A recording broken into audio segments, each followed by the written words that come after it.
Hello everyone, welcome back to silent learning. Anita miss ആണ്. അപ്പം മക്കളെ, ഇന്ന് മിസ് വന്നിരിക്കുന്നത് നമ്മുടെ 19ാമത്തെ ചാപ്റ്റർ ആയ a seed tells a farmer's story എന്ന് പറയുന്ന ഒരു ചാപ്റ്ററിലെ കുറച്ച് ക്വസ്റ്റ്യൻസ് ഒക്കെ ആയിട്ടാണ്. അപ്പോൾ അതിനിടയിലുള്ള ചാപ്റ്റേഴ്സ് ഒക്കെ നമ്മളിങ്ങനെ പഠിച്ച് മുന്നോട്ട് വരികയാണ്. അപ്പോൾ എക്സാം ഒക്കെ അടുത്തത് കൊണ്ട് തന്നെയാണ് മിസ് ഈ ഒരു ചാപ്റ്റർ ഇപ്പം ചൂസ് ചെയ്തത്.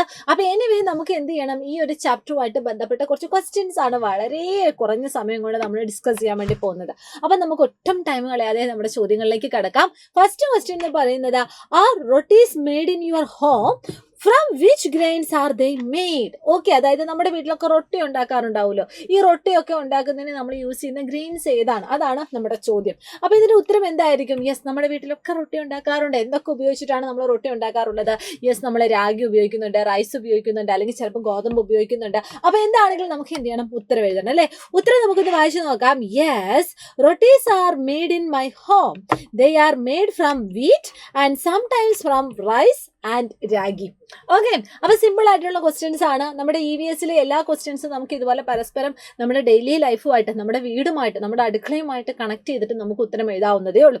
എനിവേ, നമ്മുടെ രണ്ടാമത്തെ ചോദ്യത്തിലേക്ക് കടക്കാം. Second question, in your house what is done to protect grains and pulses from insects?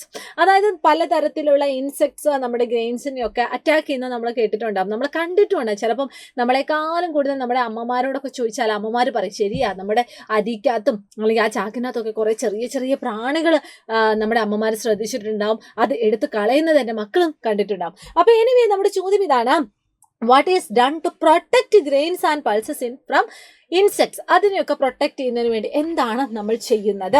Answer എന്താണ്? We use to keep pulses and grains in air tight container and some pulses are sun dried. അതായത് നമ്മൾ വായു കടക്കാത്ത രീതിയിൽ air tight ആയിട്ടുള്ള ഒരു കണ്ടെയ്നറിൽ നമ്മൾ സൂക്ഷിക്കും, അല്ലെങ്കിൽ സൂര്യപ്രകാശം ഒന്നും വരാത്ത സ്ഥലത്ത് നമ്മൾ എന്ത് ചെയ്യും? അതിനെ നമ്മൾ സൂക്ഷിച്ചു വെക്കും.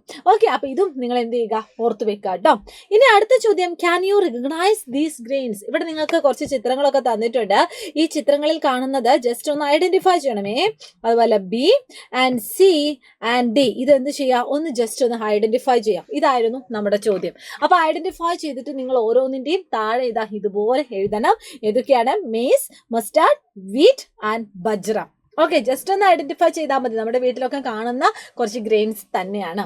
ഇനി അടുത്ത ചോദ്യം, find out about the crops, cereals, vegetables, pulses that are grown in your area.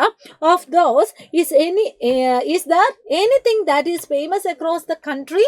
അതായത് നമ്മുടെ രാജ്യത്ത് വളരെ ഫേമസ് ആയിട്ടുള്ള ഏതെങ്കിലും ഈ പറഞ്ഞിരിക്കുന്ന വിളകളുണ്ടോ, ക്രോപ്സ് ഉണ്ടോ എന്നൊക്കെയാണ് നമ്മുടെ ചോദ്യം. അപ്പം നമുക്കറിയാം, many crops like wheat, coffee, pepper, banana, rice are grown in our area. നമ്മുടെ നാട്ടിൽ, നമ്മുടെ വീട്ടിൽ തന്നെ വളർത്തുന്ന ധാരാളം ക്രോപ്സ് ഉണ്ട് അല്ലേ? അപ്പോൾ അതിനെ കുറിച്ച് പേരുകളാണ് ഇവിടെ എഴുതിയിട്ടുള്ളത്.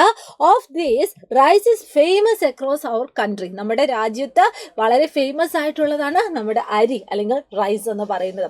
അപ്പോൾ കുറച്ച് ക്വസ്റ്റ്യൻസ് ആണ് നമ്മൾ എന്ത് ചെയ്തിട്ടുള്ളത് മക്കളെ? ഡിസ്കസ് ചെയ്തത്. അപ്പോൾ എല്ലാവരും എന്ത് ചെയ്യുക? ഈ ഒരു ചാപ്റ്ററും അതിനുശേഷമുള്ള ചാപ്റ്ററും എല്ലാ ചാപ്റ്ററും നിങ്ങൾ സെറ്റ് ആക്കുക. കുറച്ച് ക്വസ്റ്റ്യൻസ് ഒക്കെ നിങ്ങൾ ചെയ്ത് പഠിക്കുക കേട്ടോ. അപ്പോൾ എല്ലാ മക്കൾക്കും all the very best and thank you so much. Bye bye.